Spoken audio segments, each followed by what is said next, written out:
Dear student, in the last lecture we have seen cell organelles. In it we have seen the first cell organelles, nucleus, then endoplasmic reticulum. मागच्या तासाला आपण पेशीचे असणारे काही अंगक जे आहेत तर ते अंगक त्या ठिकाणी पाहतोय. तर त्याच्यामध्ये केंद्रक जे आहे तर ते केंद्रक हे एक पेशी अंगक आपण त्या ठिकाणी पाहिलं. त्याच्यानंतरचं दुसरं असणारे काही एंडोप्लाझमिक रेटिक्युलम, आंतरद्रव्य जालिका, अशा प्रकारचे असणारे काही पेशीचे असणारे काही दोन अंगक त्या ठिकाणी पाहिली. त्याचबरोबर त्यांचे असणारे काही फंक्शन्स, कार्य जे आहेत तर ती कार्य आपण त्या ठिकाणी पाहिली. याच्या पुढे थर्ड त्या ठिकाणी आपल्याला सेल ऑर्गेनल दिलेले गॉल्गी कॉम्प्लेक्स, ज्याला त्या ठिकाणी गॉल्गी काय किंवा गॉल्गी संकुल त्या ठिकाणी म्हटलेलं आहे. It is made up of 5 to 8 hollow and flat sac placed parallel to each other. आकृतीकडे पहा. आकृतीकडे जर आपण त्या ठिकाणी पाहिलं तर आपल्या लक्षात येत नसते की एकमेकांना समांतर रचलेल्या 5 ते 8 त्या ठिकाणी फ्लॅट म्हणजे चापट्या, दुसरं आपलं सांगितलं हॅलो, पोकळ असणारे ते काही सॅक, ज्याला आपण त्या ठिकाणी कोश म्हणू. तर 5 ते 8 चापट्या पोकळ कोशापासून हे जे काय असणार ते काही गॉल्गी संकुल जे आहे तर ते गॉल्गी संकुल त्या ठिकाणी म्हटलेलं आहे. These sacs are called cisternae. आणि ह्या असणाऱ्या त्या काही सॅक्स जे आहेत तर त्या सॅक्सलाच आपण त्या ठिकाणी काय म्हणताना दिसतोय तर सिस्टर्नी. काय म्हटलेले, these sacs are called cisternae. आणि ही अशा प्रकारचे असणारे जे काही कोश जे आहेत तर त्या कोशालाच त्या ठिकाणी सिस्टर्नी किंवा कुंड जे आहे तर ते कुंड त्या ठिकाणी म्हटलेले. बा आकृतीमध्ये आपल्याला त्या ठिकाणी असणारे जे काही सॅक्स जे आहेत तर ते सॅक्स त्या ठिकाणी दिलेले, म्हणजे छोटे छोटे अशा प्रकारचे असणारे जे काही कोश जे आहेत तर त्या कोशांनाच त्या ठिकाणी म्हणून सिस्टर्नी त्या ठिकाणी म्हटलेले. And are filled with different enzymes. आणि हे जे असणारे काही कोश जे आहेत तर त्या कोशांमध्ये किंवा कुंडांमध्ये विविध अशा प्रकारचे असणारे जे काही विकर जे आहेत तर ते विकरांनी त्या ठिकाणी ते काय केलेलं असतं, भरलेलं असतं. The proteins coming from endoplasmic reticulum are enclosed in the vesicles which come towards Golgi complex via cytoplasm. या ठिकाणी आपल्या लक्षात येत नसते की आंतरद्रव्य जालिका जे आहेत तर त्या आंतरद्रव्य जालिकेकडून आलेली जी काही प्रथिनं जी आहेत तर ती प्रथिनं गोलीय अशा प्रकारचे असणारे जे काही पिटिका जे आहेत, ज्याला त्या ठिकाणी आपण काय म्हटलेले व्हेसिकल्स त्या ठिकाणी म्हटलेले. आणि म्हणून या ठिकाणी आपल्या लक्षात येत नसते की आंतरद्रव्य जालिका जे आहे तर त्या आंतरद्रव्य जालिकेकडून आलेली जी काही प्रथिनं जी आहेत तर ती प्रथिनं गोलीय पिटिका जी आहेत तर त्या गोलीय पिटिकेमध्ये त्या ठिकाणी बंदिस्त होताना दिसतात. पुढे दे fuse with the formation of face of the Golgi membrane and empty their content in the cistern. आणि अशा प्रकारचे असणारे जे काही पेशी द्रव्यामार्फत या पिटिका जी आहेत तर त्या पिटिका आपण मागे पाहिले की त्या ठिकाणी असणारे काही सायटोप्लाझम, ज्याला त्या ठिकाणी आपण पेशी द्रव्य त्या ठिकाणी म्हणताना असतो, या पेशी द्रव्यामार्फत या असणारे काही पिटिका ज्या आहेत तर त्या पिटिका गोल्गी संकुलापर्यंत येताना असतात. आणि त्यांच्या निर्मितीक्षम बाजूशी त्याचा असणारा जो काही संयोग जो आहे तर तो संयोग त्या ठिकाणी होऊन तिच्यामधील असणारे जे काही द्रव्य जे आहे तर ती द्रव्य ते असणारे जे काही सिस्टर्नी कुंड जे आहे तर त्या कुंडांमध्ये त्या ठिकाणी ती पाठवली जाते. पण त्या ठिकाणी असणारे जे काही डायग्रॅम जे आहेत तर त्या डायग्रॅममध्ये आपल्याला त्या ठिकाणी गॉल्गी कॉम्प्लेक्सची असणारे जे काही डायग्रॅम जे आहेत तर ती डायग्रॅम त्या ठिकाणी दिली. याच्यामध्ये सिस्टर्नी आपल्याला दाखवली, याला आपण त्या ठिकाणी कुंड म्हणताना दिसतो. त्याच्यानंतर छोटे छोटे अशा प्रकारचे न्यू व्हॅसिकल्स त्या ठिकाणी आहे, म्हणजे नवजात अशा प्रकारची पिटिका त्या ठिकाणी आहे. त्याच्यानंतर खाली या ठिकाणी आपल्याला सिक्रेटरी व्हेसिकल्स दिलेले आहे, म्हणजे स्रावी अशा प्रकारची पिटिका त्या ठिकाणी दिलेली आहे. त्याच्यानंतर पुढे आपल्याला ल्युमेन, ज्याला त्या ठिकाणी अवकाशिका त्या ठिकाणी म्हटलेलं आहे. त्याच्यानंतर फ्युजिंग व्हेसिकल्स, ज्याला त्या ठिकाणी आतमध्ये येणाऱ्या ज्या काही वहनाच्या असणाऱ्या ज्या काही पिटिका ज्या आहेत तर ते पिटिका त्या ठिकाणी म्हटलेलं आहे. आणि वर आपल्याला त्या ठिकाणी सिस फेस म्हणजे समपक्ष बाजू त्या ठिकाणी आपल्याला आकृतीमध्ये त्या ठिकाणी दाखवलेली आहे. याच्यानंतर पुढे पहा, as they pass through the cisternae they are chemically modified with the help of the enzymes. म्हणजे कुंडांच्या असणाऱ्या त्या काही घड्या ज्या आहेत, तर त्या घड्यांमधून पुढे सरकताना ते असणारे जे काही एन्झाईम जे आहेत, विकर जे आहेत, तर ते विकरांमुळे काय होत नसते, त्या द्रव्यांमध्ये त्या ठिकाणी असणारे जे काही बदल जे आहेत, तर ते बदल त्या ठिकाणी होत जाताना दिसतात. They are again pack in the vesicles. आणि पुन्हा ही जे काही बदल झालेली जी काही प्रथिनं जी आहेत, तर ती प्रथिनं पुन्हा गोली असताना जे काही पिटिका जी आहेत, तर त्या गोलीय पिटिकांमध्ये त्या ठिकाणी बंद होऊन असणारे ते काही गॉल्गी संकुल जे आहे, तर त्या गॉल्गी संकुलाच्या परिपक्व बाजूने त्या ठिकाणी बाहेर त्या ठिकाणी पडताना दिसतात. पहा पुढे, these cisternae work like a packing department that packs and distribute substance. आणि म्हणून या ठिकाणी आपल्या लक्षात येत नसते की कारखान्यामध्ये त्याच्या वस्तू बांधून त्या ठिकाणी पुढे पाठवणारा जो काही पॅकिंग विभाग असतो, तर अशाच पद्धतीचं असताना ते काही काम जे आहे, तर ते काम त्या ठिकाणी हे जे काही सिस्टर्नी कुंड जे आहे, तर त्या कुंडांद्वारे त्या ठिकाणी ते केलं जातं. पुढे या ठिकाणी आपल्याला गॉल्गी कॉम्प्लेक्स जे आहे, तर त्या गॉल्गी कॉम्प्लेक्सचे असताना जे काही फंक्शन्स जे आहेत, तर ती फंक्शन्स त्या ठिकाणी दिलेली, कार्य जे आहेत, तर ती कार्य त्या ठिकाणी आपल्याला दिली. तर फर्स्ट त्या ठिकाणी फंक्शन दिलेलं आहे की Golgi complex is the secretory organs of the cell. जी गॉल्गी संकुल ही पेशीतील स्रावी अशा प्रकारचं अंगक त्या ठिकाणी आहे. म्हणजे स्रव काही घटक जे आहेत, तर ते घटक त्याच्यामध्ये आपण पाहिले की एन्झाईम सारखं असताना जे काही घटक जे आहेत, तर ते त्या ठिकाणी स्रावलं जातं. आणि म्हणून त्या ठिकाणी आपल्याला काय म्हटलेले, सिक्रेटरी ऑर्गन्स त्या ठिकाणी म्हटलेले.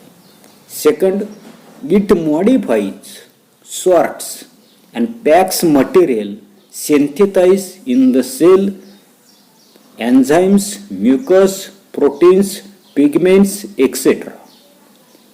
तर या ठिकाणी आपल्याला लक्षात येत नसते की पेशीमध्ये संश्लेषित झालेली जी काही एन्झाईम्स असतील, विकर असतील, दुसरं आपल्याला सांगितलं त्या ठिकाणी प्रथिन असतील, पुढे आपल्याला सांगितले की पिगमेंट वर्णक असतील, इत्यादी असणारे जे काही पदार्थ जे आहेत, तर त्या पदार्थांमध्ये मॉडिफाय होताना दिसतं. मॉडिफाय म्हणजे त्याच्यामध्ये असणारा जो काही बदल जो आहे, तर तो बदल घडवून त्याची असणारी जी काही विभागणी जी आहे, तर ती विभागणी त्या ठिकाणी केली जाते.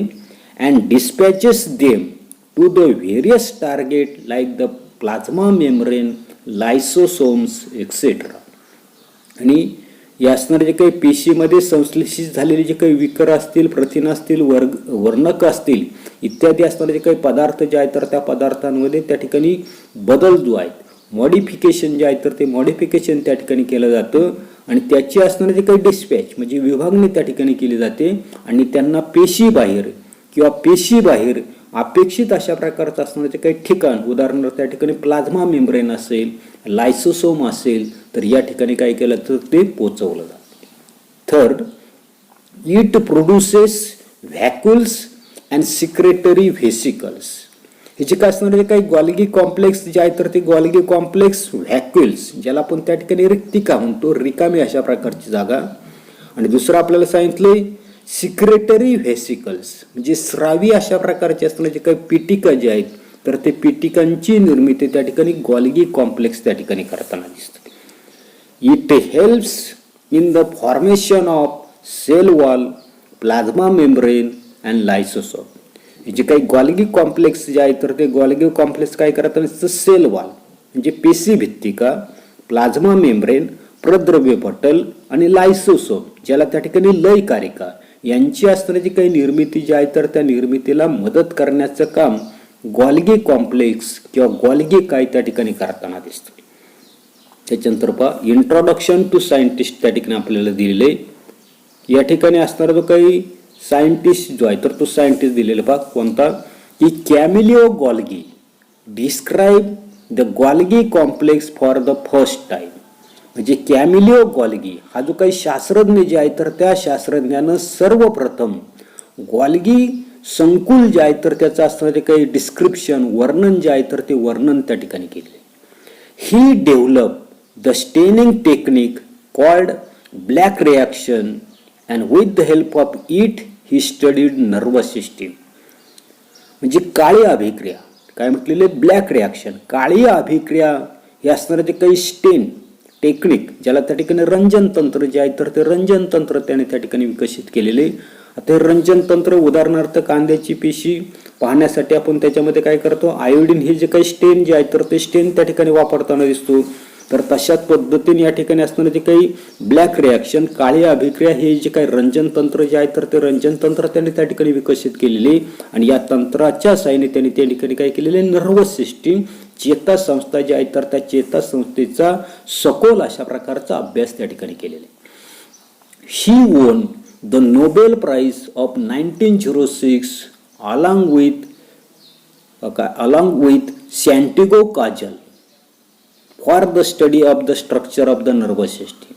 म्हणजे चेतासंस्थेची असणारी काही रचना या अभ्यासासाठी सॅन्टियागो काजल या शास्त्रज्ञाबरोबर त्यांना 1906 सालचं असणारे काही नोबेल पारितोषिक जे आहे तर ते नोबेल पारितोषिक त्यांना त्या ठिकाणी मिळालेलं आहे. त्याच्यानंतर पुढे पहा, सेकंड त्या ठिकाणी आपल्याला असणार तो काही सेल ऑर्गॅनेल्स जो आहे तर तो सेल्स ऑर्गॅनेल्स त्या ठिकाणी पाहायचा आहे. तो ह्याला आपल्याला त्या ठिकाणी लायसोसोम्स. आता कॅन यू टेल म्हटलेलं आहे, what happens to the agriculture waste after a few days when it is dumped in a compost pit. काय सांगता येईल की शेतकामामध्ये निर्माण झालेला जो काही पालापाचोळा असेल किंवा इतर कचरा जो आहे तर तो कंपोस्ट खड्ड्यामध्ये टाकल्यानंतर काही दिवसांनी त्या कचऱ्याचं काय होतं, तर साधं आपल्या त्या ठिकाणी लक्षात येत नसते की शेतकामामध्ये तयार झालेला जो काही पालापाचोळा असेल किंवा इतर कचरा जो आहे तर तो कंपोस्ट खड्ड्यामध्ये टाकल्यानंतर कालांतराने काय होता नसतो, तो कचरा जो आहे तर त्या कचऱ्याचं डिकम्पोजिशन होताना दिसतं, म्हणजे अपघटन जे आहे तर ते अपघटन त्या ठिकाणी होताना दिसतं आणि त्याच्यापासून आपल्याला खत जे आहे तर ते खत त्या ठिकाणी बनताना दिसतं. आता पुढे, due to various metabolic activity in the cell organic waste is generated. Lysosome digestive waste. काय सांगितले की due to the various metabolic activity in the cell, म्हणजे पेशी जी आहे तर त्या पेशीच्या आतमध्ये अनेक अशा प्रकारच्या चयपचय क्रिया ज्या आहेत तर त्या चयपचय क्रिया त्या ठिकाणी होताना दिसतात आणि ऑर्गॅनिक वेस्ट इज जनरेटेड. आणि याच्यामुळे काय होतं नसते तर सर्वसाधारणपणे टाकाऊ अशा प्रकारचं किंवा सेंद्रिय अशा प्रकारचं असणारे जे काही टाकाऊ पदार्थ जे आहेत तर ते टाकाऊ पदार्थ त्या ठिकाणी तयार होताना दिसतात. लायसोसोम डायजेस्ट द वेस्ट. लायसोसोम्स म्हणजे लयकारिका ज्या आहेत तर त्या लयकारिका काही करताना दिसतात. तर हे जे काही तयार होणारे जे काही ऑर्गॅनिक वेस्ट जे आहे तर ते ऑर्गॅनिक वेस्ट पचवण्याचं काम करताना दिसतात किंवा त्यांची विल्हेवाट जी आहे तर ते विल्हेवाट लावण्याचं काम त्या ठिकाणी करताना दिसतात. Lysosome are simple single membrane bound sacs filled with digestive enzymes. आता हे जे काही लयकारिका जे आहेत तर त्या लयकारिका कसं आपल्याला सिंपल साध्या, त्याच्यानंतर सिंगल मेम्ब्रेन बाउंड सॅक म्हणजे एक पटलानं वेष्टित अशा प्रकारचा कोश त्या ठिकाणी आहे. त्याचबरोबर पुढे काय सांगितले, फिल्ड विथ डायजेस्टिव्ह एन्झाइम्स, आणि यांच्यामध्ये आपल्याला सर्वसाधारणपणे पाचक अशा प्रकारचे असणारे जे काही विकर जे आहेत तर ती विकर त्या ठिकाणी आढळून येताना दिसतात. त्या ठिकाणी लायसोसोम जो आहे तर त्या लायसोसोमची डायग्राम त्या ठिकाणी दाखवली. याच्यामध्ये आपल्याला सिंगल अशा प्रकारचं असणारे जे काही एकेरी असणारे जे काही भित्ती आवरण जे आहे तर ते भित्ती आवरण त्या ठिकाणी आपल्याला काय होतं नसते आढळून येत नसतं. त्याचबरोबर त्याच्या आतमध्ये आपल्याला त्या ठिकाणी एन्झाइम कॉम्प्लेक्स म्हणजे जटिल अशा प्रकारचं विकर जे आहे तर ते विकर त्या असणारे जे काही लयकारिका जे आहे तर त्या लयकारिकेच्या आतमध्ये काय होतं नसते आपल्याला त्या ठिकाणी ते आढळून येताना दिसते. त्याच्यानंतर पुढे आपल्याला या ठिकाणी असणारे जे काही लायसोसोम्स लयकारिका जे आहेत तर त्या लयकारिकेचे असणारे जे काही फंक्शन्स जे आहेत, कार्य जे आहेत तर ते कार्य त्या ठिकाणी दिलेले. पहिलं फंक्शन दिलेले इम्युनी सिस्टीम, ज्याला आपण त्या ठिकाणी रोगप्रतिकारक यंत्रणा त्या ठिकाणी म्हणताना दिसतो.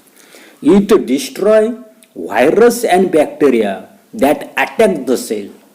म्हणजे या ठिकाणी हे जे काही लायसोसोम जे आहेत लयकारिका जे आहेत तर ते लयकारिका काय करताना दिसतात, पेशींवर हल्ला करणारे जे काही व्हायरस असतील, विषाणू असतील किंवा दुसरं आपल्याला सांगितले बॅक्टेरिया, जीवाणू जे आहेत तर त्या जीवाणूंना नष्ट करण्याचं काम त्या ठिकाणी लायसोसोम्स किंवा लयकारिका त्या ठिकाणी करताना दिसतात.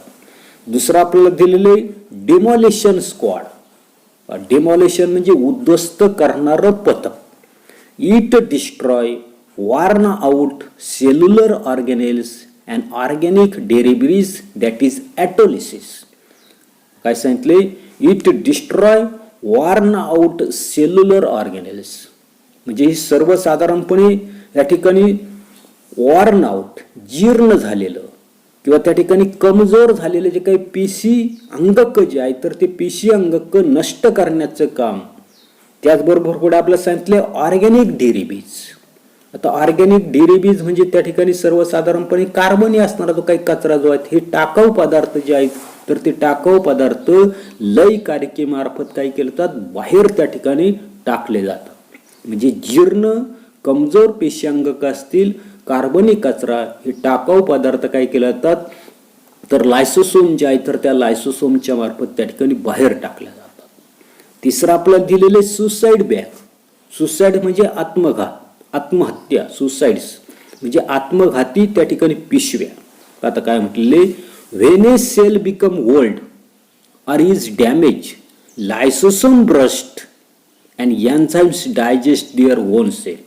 म्हणजे काय सांगितलंय की when a cell become old or damaged, ज्या वेळेला पेशी जी आहे तर ती पेशी त्या ठिकाणी जुनी होताना दिसते किंवा डॅमेज होताना दिसते म्हणजे खराब झाली की त्या ठिकाणी लायसोसोम काय सांगितले? ब्रस्ट. लायसोसोम जे आहे तर ते लायसोसोम फुटताना दिसतात. And enzyme digest their own cell. आणि त्याच्यामधले असणारे जे काही विकर जे आहे तर ते विकर स्वतःच्याच पेशीचं असणारे जे काही पचन जे आहे तर ते पचन त्या ठिकाणी करताना दिसतं. त्याच्यानंतर तुझं फोर्थ आपल्याला त्या ठिकाणी फंक्शन दिलेले की during starvation lysosome digest stores proteins fats. आता ड्युरिंग स्टार्वेशन, स्टार्वेशन म्हणजे उपासमार. उपासमारीच्या काळामध्ये या असणाऱ्या ज्या काही लायसोसोम जे आहेत, लय कारिका जे आहेत तर ते काय करताना दिसतात? पेशीमध्ये साठवलेले जे काही प्रोटीन्स असतील, प्रथिन असतील, मेद असतील तर यांचं पचन जे आहे तर ते पचन करण्याचं काम त्या ठिकाणी करताना दिसतात. एवढाच असणारा जो काही भाग जो आहे तर तो भाग आपण या तासाला पाहणार आहोत. पुढील भाग पुढील तासाला पाहू. धन्यवाद.